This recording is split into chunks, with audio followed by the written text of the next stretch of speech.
আসসালামু আলাইকুম কৃষক ভাইরা, দেখতে পাচ্ছেন আমার বিধান 51 ধান নিয়ে আসা হচ্ছে ভারে করে কামলা দিয়ে। আমার জমির চারপাশে বিধান 34 ধান হয়। ধান গাড়ি বা ভ্যান বা অন্য পরিবহনে নিয়ে আসতে পারলাম না।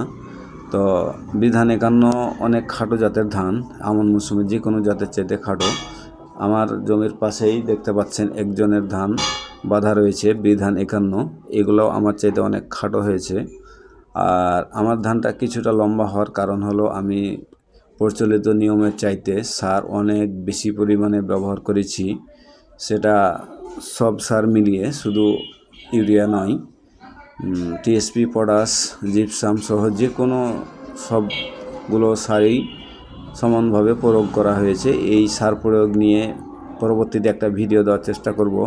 তার আগে ধানটা বাড়িতে নিয়ে আসে মাড়াই করা হলে ফলনটা জানাবো, তারপরে এই নিয়ে একটা ভিডিও দিব। দেখতে পাচ্ছেন বাড়িতে নিয়ে আসা হয়েছে ধানগুলো। তো আগামীকাল ধানগুলো মাড়াই করে কতটুকু ফলন হলো, তারপরে ধান চাষে সার প্রয়োগ পদ্ধতি নিয়ে আলোচনা করব। যদিও বা আপনাদের নিয়মের থেকে আমার সার প্রয়োগের নিয়মটা কিছুটা ভিন্ন হতে পারে, তবে দেখা যাক ফলনটা কেমন হয়, তারপরে এ নিয়ে একটা